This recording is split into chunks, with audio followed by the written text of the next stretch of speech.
पुन्हा एकदा नवीन ब्लॉगमध्ये मी माया ठाकरे आपला स्वागत करते। आज आपण इडली बनवणार आहोत। त्याच्यात मी निंबूची कप अर्धी कप टाकले, त्याच्यामुळे काय होतं आपलं भांड पण खराब होत नाही। इथं मी पीठ इडलीचं घेतले, रात्रभर ठेवलेलं। हे पहा किती छान पीठ झाले।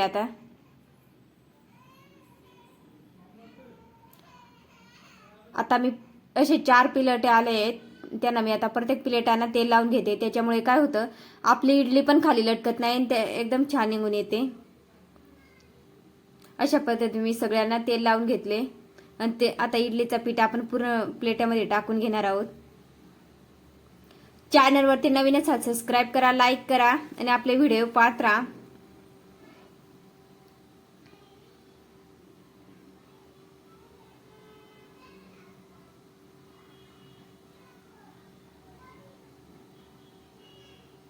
अशा पद्धतीचे मी 4 पूर्ण प्लेट्या भरून त्याच्यात ठेवले आहेत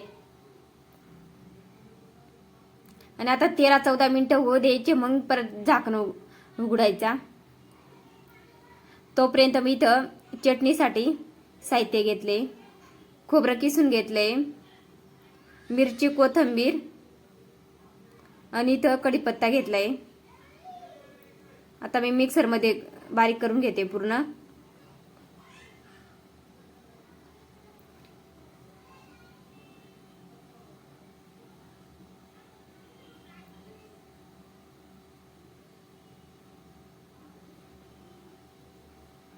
हे पाता 12-13 मिनिटं होऊन गेले आणि मी आता इडली थंड करण्यासाठी खाली उतरून ठेवले। किती छान आपली इडली झाले।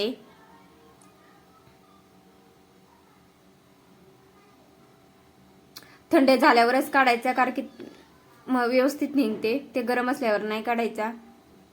हे पाहिजे तर मी पातेला ठेवले आणि त्याच्यात थोडं तेल टाकून घेते मी आपली चटणी बनवण्यासाठी। सगळ्यात अगोदर तेल टाकते, नंतर जिरा नाही मोहरी टाकते।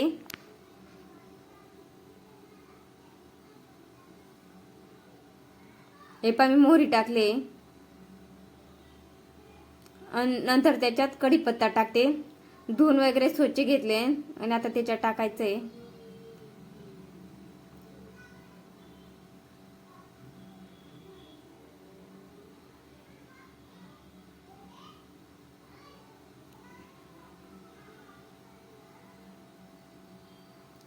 ती पण मस्त चटणी झाली आपली आणि थोडा वेळ ती बाप तशीच राहू द्यायची, कारण की ती चटणी खूप छान लागते। मग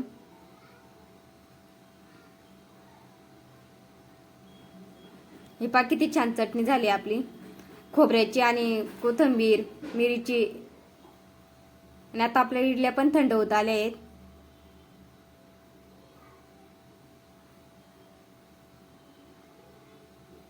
त्याच्यात मी थोडं पाणी टाकून घेतलं होतं आणि मग मिक्सर मधून फिरून आणलं। पूर्ण पिठाचा व्हिडिओ पण पाहायचा असेल तर चॅनलवरती आहे, पूर्ण इडली बनवायचं कसं काय ते।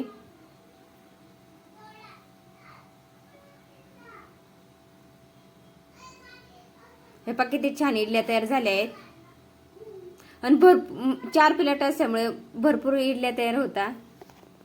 मैत्रिणीला पण द्यायचे होते, त्याच्यामुळे मी भरपूर इडल्या बनवले होते।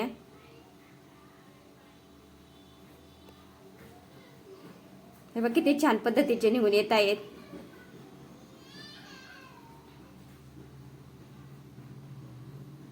खाली लटकून पण नाही राहिलं। हे पहा एवढे बनवले होते।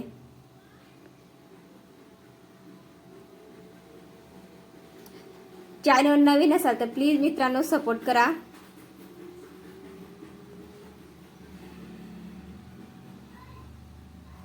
पुन्हा भेटूया नेक्स्ट व्हिडिओमध्ये। आता आपली इडली पण तयार झाली आणि चटणी पण तयार झाली। पुन्हा भेटूया नेक्स्ट व्हिडिओ।